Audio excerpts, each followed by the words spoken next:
The storm at sea. This is a story full of adventure and twists and turns. It's also a fun story to tell. You get your audience listening to you, and they will listen to you from start to finish. I want to give you a storyboard which will help you to keep all of the details of the story straight. So let's just get right into it. Get your hands up, and we will work you through all the storyboards. So just follow along with me. Don't just sit there and watch it. You have to get your hands up and say things out loud. So first of all, we start with your hands looking like it's the front of a ship. Okay, so you have, and we just say cargo ships. Paul actually went with 3 different cargo ships, so just cargo ships. Now the sign for soldier is your 2 fists with your thumbs out, like you're holding a rifle across the front. So when we do that, we're going to say Julius, Roman centurion. Cargo ship, Julius, a Roman centurion. And then the boat slowly goes to Fairhaven on the island of Crete. So we say Fairhaven, island of Crete. That'll help you to remember that. So, cargo ship, Julius the centurion. Slowly go to Fairhaven. At that point, you put your hands up. Tell the captain, do not leave this harbor. Whenever a centurion is on board ship, they're the highest in command. They don't necessarily run the ship, but whatever they say, everyone else must do. Tell the captain not to leave this port. If he does, he'll lose the cargo and lose the ship. Julius considers what Paul says. You have your hand behind your ear. Considers what he says, but decides to allow the captain to go. Cargo ship, Julius, slowly go to Fairhaven. Tell him don't leave port. So you'll lose the cargo on the ship. He listens to what he says, but decides to go with the captain. Now at this point, we're at sea. We're going to sway back and forth several times right here. So kind of get the sway of this. And it actually makes the sailor seasick. So anyway, with this, he decides to go with the captain, and then you take this hand back and push the ship out to sea. Then the sailors throw the cargo overboard. Then they throw the gear overboard, and then they think they're going to die, and then they realize there's no sun, moon, or stars, and you put your hand over your mouth and on your stomach, they can't eat a thing. Okay, so push the ship out to sea, throw the cargo over, throw the gear over, think they're going to die, no moon or stars. Then they think they can't eat. Now with your hand up here, you're over your mouth. At this point, Paul says, I tried to tell you. So it goes out, I tried to tell you, but you wouldn't listen. But an angel was by me last night, and so with a message of God, don't be afraid. You will stand before Caesar. This is my sign for Caesar. Put your hand here, Caesar. Now, the vision says that they won't die on ship, but I have it so I can remember it. When you're standing for Caesar, often that means you are going to die. So you'll stand before Caesar, but no one will die. And they were on board ship for 4 days. So you have this hand up, and as this one comes down, this one goes up with a 4. 14 days. Let's just go through that again. So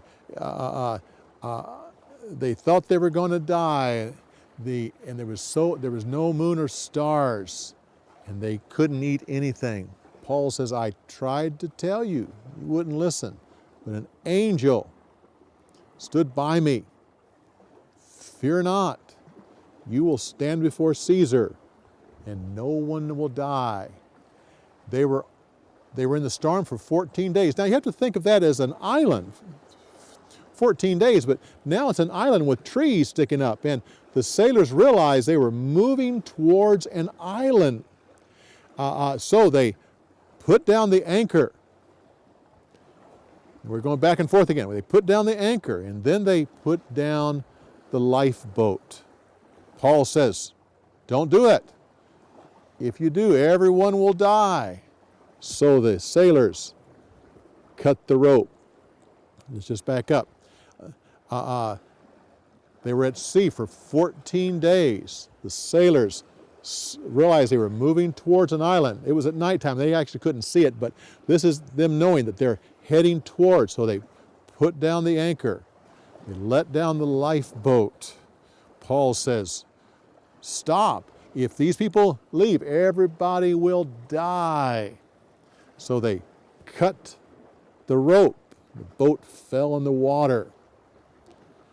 Then Paul says, eat. You've been at sea for 14 days. So eat, because you need your strength. Okay, let me just do that again. So they cut the rope. Paul said, you haven't eaten for 14 days. Eat, so you have your strength. Now when your hand comes back, it pops up to a 2, because you need your strength. 276 people. That's 276 people. Okay, let's just back up. So they cut the rope. Paul says, you haven't eaten for 14 days. Eat, so you have your strength. 276 days. Now at this point, you have this island again. Here's your island with your trees. In the morning, they see the island. Captain says, I'm going to send the boat right towards that beach. It hits the sandbar and breaks up. Those who could swim, they swam, hold on to a plank and drift ashore. Everyone's safe. Okay? Let's just back up. You haven't eaten for 14 days. Eat, so you have your strength. 276 people. They see the island.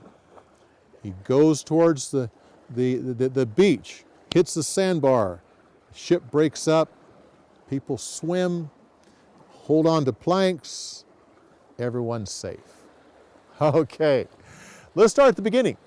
Now I'm going to go real slow, and that'll give you time to stay ahead of me. Do the hand gestures and the words before I do, and that way you can kind of check yourself out as you go through it. Here we go.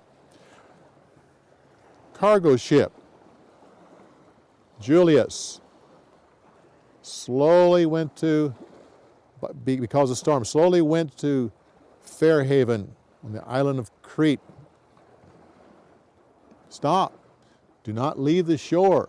If you do, there will be damage. Julius considers what he says, but decides to go with the captain. Here we go. Wind push out to sea. They threw the cargo over. They threw the gear over. They thought they were going to die. No moon or stars. Couldn't eat anything. I tried to tell you. You wouldn't listen. But an angel stood by me last night. Don't be afraid. You will stand before Caesar. No one will die. 14 days. The sailors saw the island, dropped the anchor, started letting down the lifeboats. Stop. If they leave, everyone dies. The soldiers cut the rope. In the morning, they see the island. The captain had the boat go towards the beach, hit a sandbar, broke up. Those who could swim, swam. Those who couldn't held on to pieces of board and lumber, planks, and they were all safe. Okay, this is one you really need to get a piece of paper down and draw out this entire storyboard. It'll make much more sense to you and it'll all fit together. Then stumble through the story and just try it out. Tell the story several times. The next story is the continuation of this one, where they're shipwrecked on an island and going on to Rome. So make sure that after you get this story down, you get the next one and you learn that as well. And the Lord bless you as we finish up the book of Acts.